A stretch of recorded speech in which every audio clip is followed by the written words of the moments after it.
இப்போ மணி 7. நாங்கள் காசியில் இருக்கோம். இட்லி சட்னி சாம்பார் சாப்பிட்டுருக்கோம். சாப்பிட்டு முடிச்சுட்டு கங்கையில் போய் குளிக்க போகிறோம். குளிச்சுட்டு போட்டு மூலியமாக பஞ்சகங்கா காட் போகிறோம். பஞ்சகங்கா காட் போயிட்டு பிந்து மாதவ், காலபைரவ் இவங்களெல்லாம் பார்க்க போகிறோம். தண்டபாணி பார்த்துட்டு திருப்பி போட்டுக்கு வந்து ஏறுறோம். திருப்பி மணிகர்ணிகா காட் வரையில் போட்டில் பயணம் செஞ்சுட்டு மணிகர்ணிகா காட்டில் காதணி விழுந்த குண்டு அந்த குளத்தை பார்க்க போகிறோம். அந்த குளத்தை பார்த்துட்டு பிணை இறையிறதை பார்க்கணும். காசிக்கு வந்தால் அதை பார்க்க போகிறோம். அதை பார்த்துட்டு திருப்பி போட்டில் ஏறுறோம். ஏறிட்டு விசாலாட்சி பார்க்குற காட்டில் நம்மளை போட்மேன் இறக்கி விடுவார். இறங்கி விசாலாட்சி போய் பார்த்துட்டு அன்னபூர்ணி, சாக்ஷி கணபதி, விஸ்வநாதரை பார்த்துட்டு திருப்பி நம்ம போட்டுக்கு வந்து ஏற போகிறோம். திருப்பி சித்லா காட்டில் இறக்கி விடுவாங்க. அங்கே அம்மனை தரிசனம் பண்ணிவிட்டு திருப்பி போட்டுக்கு ஏறுறோம். ஏறி நம்மளை வந்து இங்கே ட்ராப் பண்ணுவாங்க. ஹனுமான் காட்டில் நம்ம ஏற போகிறோம் இல்லையா, எங்கே ஏறணுமோ அங்கேயே வந்து ட்ராப் பண்ணிவிடுவாங்க.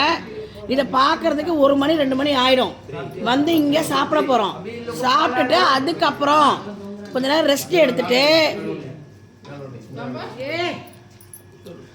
சாப்பிட்டு முடிச்சுட்டு கொஞ்ச நேரம் ரெஸ்ட் எடுத்துட்டு நம்ம ஆட்டோ மூலியமா ஒரு 3 மணி போல் கிளம்புறோம்.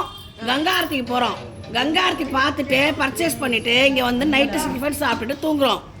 நாளைக்கு காலையில் 5 மணிக்கு எந்திரிச்சு ஆட்டோ மூலியமா சங்கட் மோச்சன் ஹனுமான், துர்கா மந்திர், திருதேவ் மந்திர், மணி மந்திர் இவங்களெல்லாம் பார்த்துட்டு சோழி மாதெல்லாம் பார்த்துட்டு காலை டிஃபன் இங்கே வந்து அதுக்கப்புறம் ஃபுல்லாக பர்ச்சேஸ் தான்.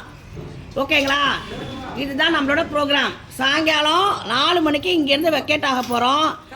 8 மணிக்கு நமக்கு ட்ரெயின். காலபைரவர் தான் இப்போ பார்த்துருவோமே போட்டில் போய். முதவே காலபைரவர் தான் போய் பார்க்க போகிறோம்.